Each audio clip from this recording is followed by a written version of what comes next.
Good morning and welcome to Haventree Parent Podcast, where we get connected so it's not important to us and to you before our kids wake up.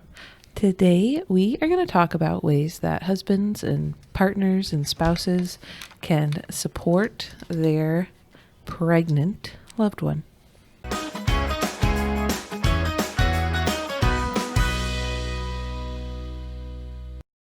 All right, so like you said, today we're going to talk about just being supportive of your pregnant spouse and significant other.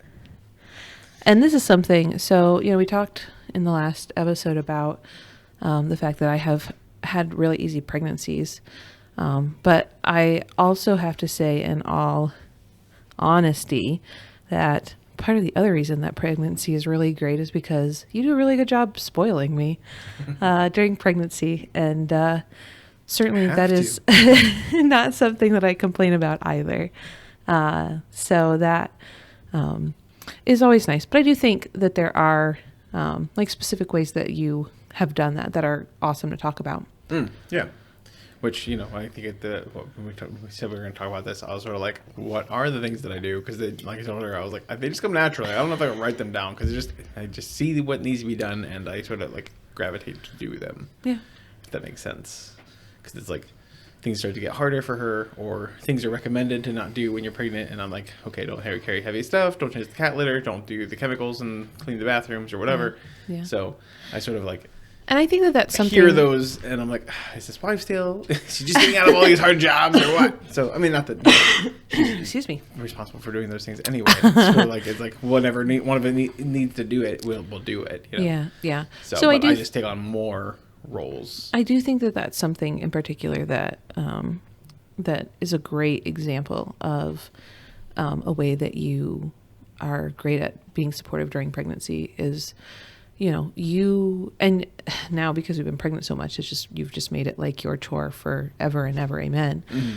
But like, cleaning the bathroom or any other chores like that require pretty much any chemicals you're kind of weird about. Mm-hmm. Well, I like to do it now when everybody's out of the house. I'm like, everybody's gone. That was time to whatever chemical stuff. And then the cat box in particular, those two things. Mm-hmm.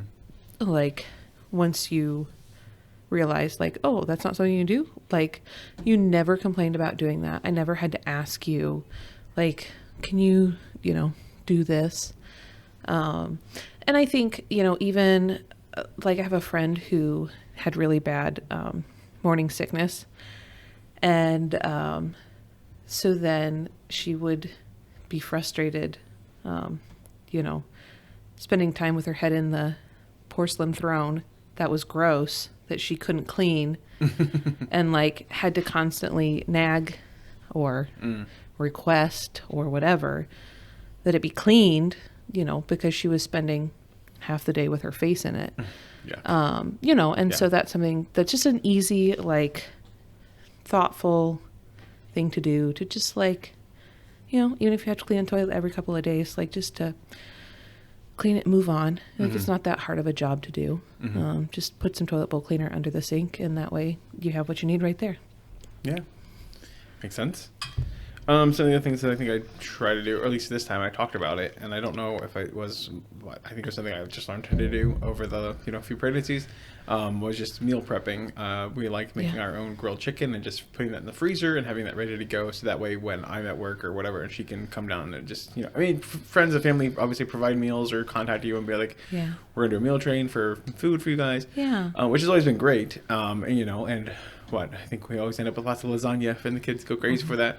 But it's also nice to like have those just like comfort foods or just like the familiar things that, and just have like frozen versions of those ready to go. I don't know, grill up a bunch of Tabasco chicken or whatever it is. Barbecue chicken or something. And then, we eat a lot of chicken in our house. That's just as. I think everybody eats lots of chicken. Well, some people don't really like it, but also related to food, you are very good about just like, I'll go through phases where I want the same food every day for like a week, and you do not complain about it.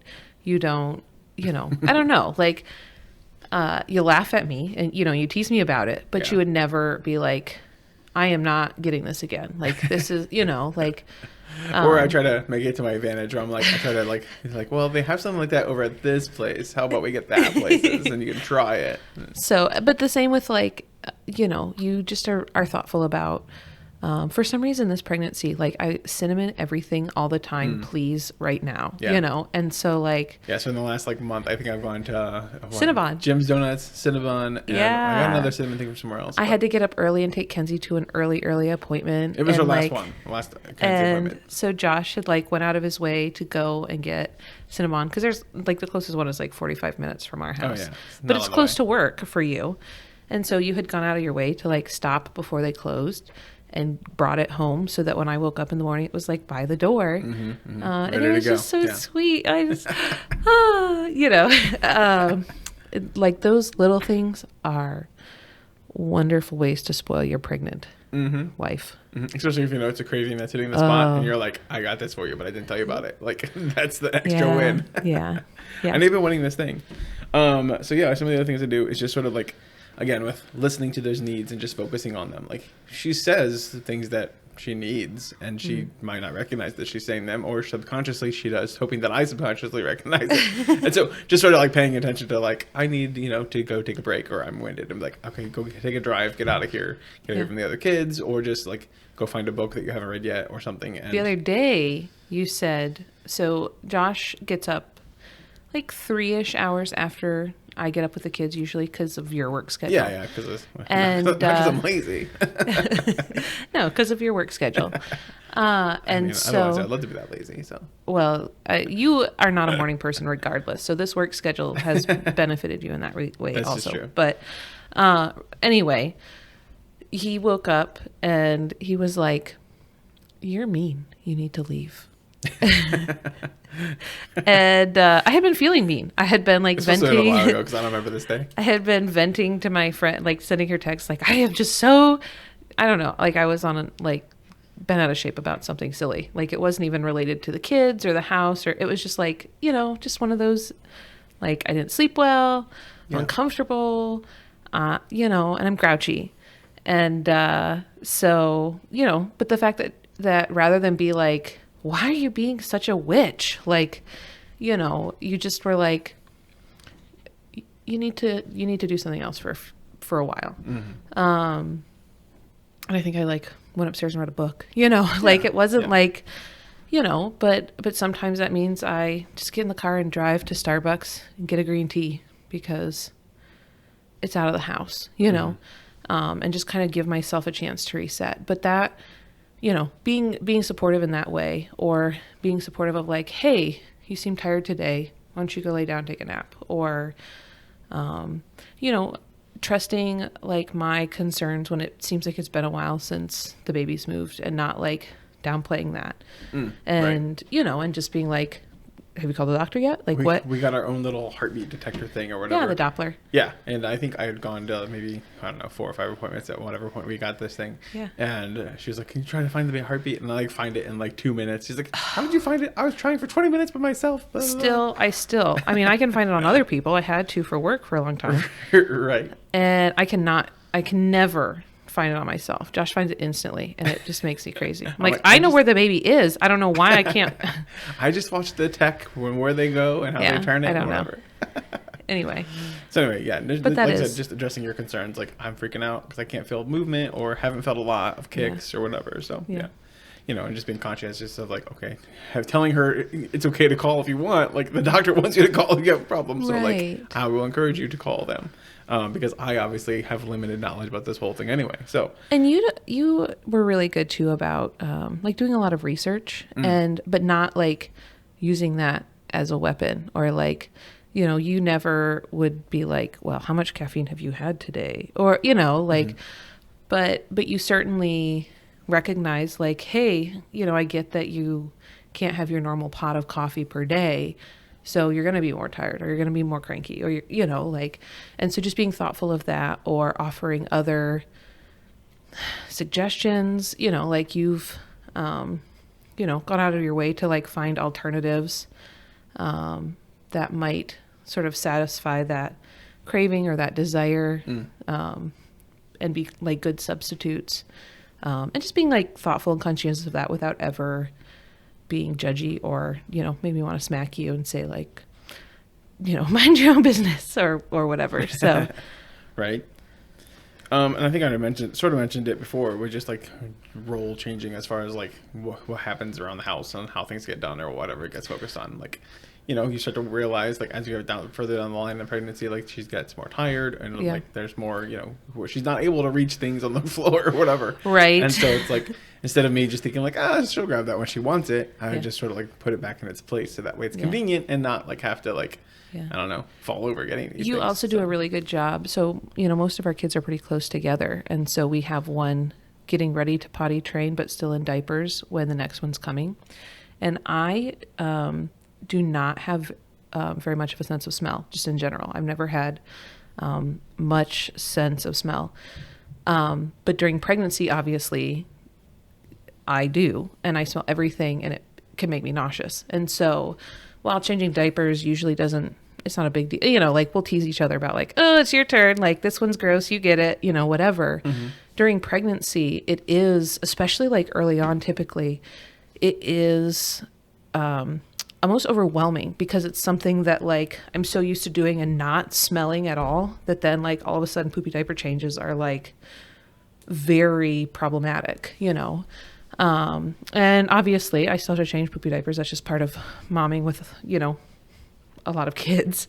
But when you're home, you change them without issue. Like it's not even like the other kids know, like if we're both home and Obi is pooped, it's like, Dad, you know, like they don't even ask me because you do such a good job of like just doing it, you know? Yeah. And again, it's like I have a setup out in the garage. So that way I'm not going inside and upstairs to the changing table. Like I will change them on the porch. That's fine enough. Like nobody's back there. Nobody's going like, it's to 30 seconds to swap out a diaper. So, but again, it just kind of is like one of those little things that you do. That's just a nice, like, you don't have to, I could do it, you know, but you know that it, you know, is bothersome to me. And so you go out of your way to just make my life a little bit easier because I'm, you know, busy growing a human, you know? Yeah. And it just is a nice little thing that you do that I appreciate a lot. Take care of the stinky other kid. Let's see. I'm trying to read my note here, but I went scribbly on this one. Yeah. Oh, man. Josh's handwriting is poor. We've had discussions about this often. No, I can read it. Being present for the early appointments and going with you to the doctor office. I think that was one of the other things, like, at least I think it was because it was like something new to you and something new to myself. So it was like I wanted to be there for as many early ones as I could. Absolutely. And then once we got into like the every once a week sort of setting, it was like, okay, I'm going to back off and you can continue going to these. Because at that point it became routine and you first felt safer with that. I feel like for Adri, you probably came to most of my appointments with me. Yeah, I think there was like, a lot of as much as possible, you did come. Which I really appreciated. And we'll talk probably next week about kind of why we started doing that. Because, you know, we had an early pregnancy loss, our very first pregnancy. Right. And that was very unexpected, and I was alone, you know. Yeah. And it was difficult. Yeah. And so, you know, so you just kind of made a habit of like, when's your next appointment? Do you want me to go? I'm going to, you know, or like not even asking a lot of the time. If you could go, you were there. Which I just really appreciated. Even for this one, like she didn't ask me to go to one of them, and I just like showed up. I'm like waiting out in the lobby, like, darn it, I missed like her getting here, like by like 5 minutes. So, it like, was so sweet. I like came out, and he was just sitting there, like, "Hey, let's go get some breakfast." Like a big cheese ball. I'm like, I've been here for 20. I've been here listening to you talk in the back, but I didn't want to yell. Didn't want to walk in or like, excuse me, my wife's back here. Yeah, it was. Yeah, but it was also sweet, you know, like something we'll write in the baby book, like your weirdo dad just sat out in the waiting room because I went back before he got there. Because I didn't want to tell you I was coming. It was sweet. You know, I was just trying to show we had a nice breakfast, so it worked out fine. It was but so I remember with Adri, we moved from our condo that was kind of our first place, right, to our first home. And we moved, I was very pregnant, and it's one of my favorite memories, and I like fell. There's like a little hill coming out of our condo to like where we parked. Yeah. And I fell, and you were like, I don't even think I was carrying anything. I think I just was clumsy and tripped on the hill. I don't remember. And I know I was carrying a bookshelf. He was carrying this bookshelf, and he just like threw it like put the the bookshelf and like came running over, and I was like, I'm fine. He was like, we gotta go to the hospital. Like I fell like 2 inches down the hill because I'm clumsy. Yeah, it was like a slip to a sit. It was like yeah, like, it was fine. Yeah. But you know, No. but you know are very conscientious about like, or like carrying laundry, you know, just those kinds of things where it's just, or you know, you do kind of make fun of me sometimes about like because I still will get on the floor with a kid and I can't get up when I'm pregnant. And it's like I always forget until I'm stuck on the floor, or like stuck. I was fixing a chair. We have this chair that the back comes off of every time you sit in it, and it's like my arch nemesis right now. She loves it when it's together. It's super comfortable. I'm waging war against this inanimate object, and I'm determined to, you know, beat it into submission. But I was behind it on the floor, like this recliner. Hold on, there's more to this story because I love it. So I come downstairs to I'm like, where's mom? They're like, behind the chair. And she's like, I'm back here. And I'm like, what are you doing?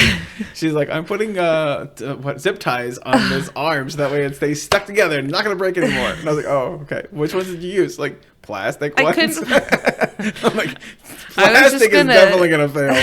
I was just gonna zip tie it until 30 seconds. or like super glue it. Like I said, I'm waging war against this chair. So I was like, let me go get the metal zip ties. So they had like a little pack of 10 of them or whatever. Yeah. So she puts the metal ones on, and it still ended up breaking. As soon as I sat in it, it was like, like.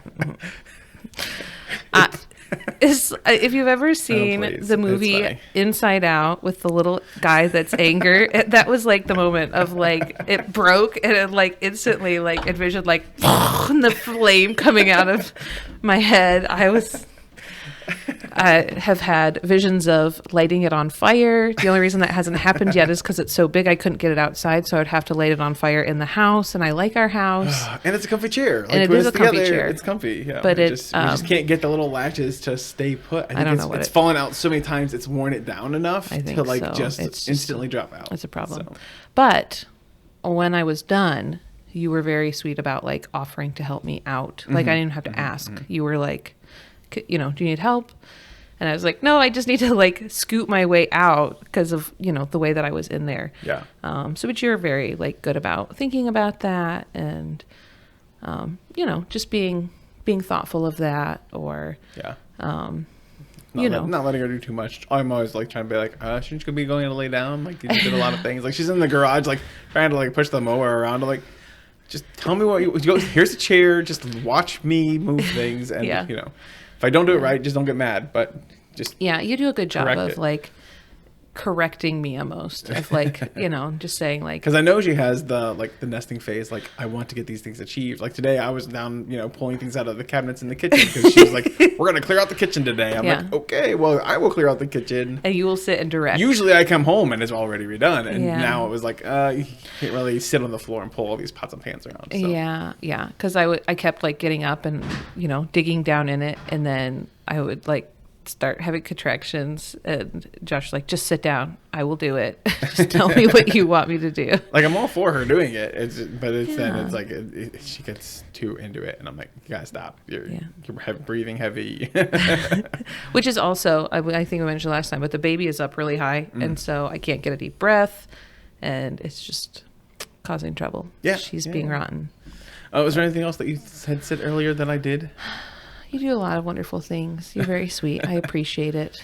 I think that you could give lessons to other spouses on just how to be a good pregnant support person.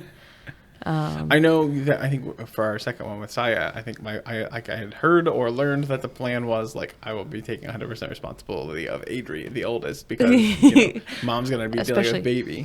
Yeah, so that is something that is helpful. Like at the end of or like once you have the baby, if you have another kid, Josh made a really good,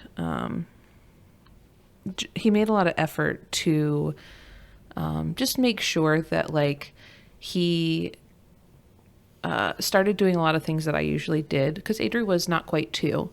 and so there are certain things that like I did with her, and there are certain things that you did with her.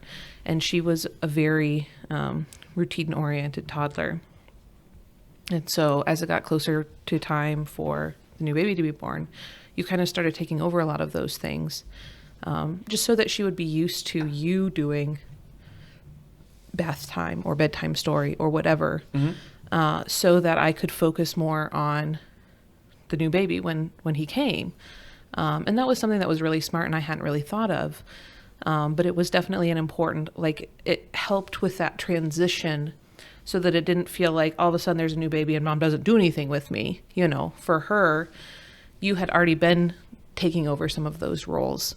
And so it eased that transition a little bit, which was really helpful too. Right. And I still, made my attempts to grab, the new baby and take him as much as possible also. Cause I was also excited that, we had our second one and. Yeah. I mean, I think it was like, giving you a break. I got to change Adri's diaper, our oldest, for like the first week. And finally one day I was like, do you think I'm going to be able to change a diaper anytime?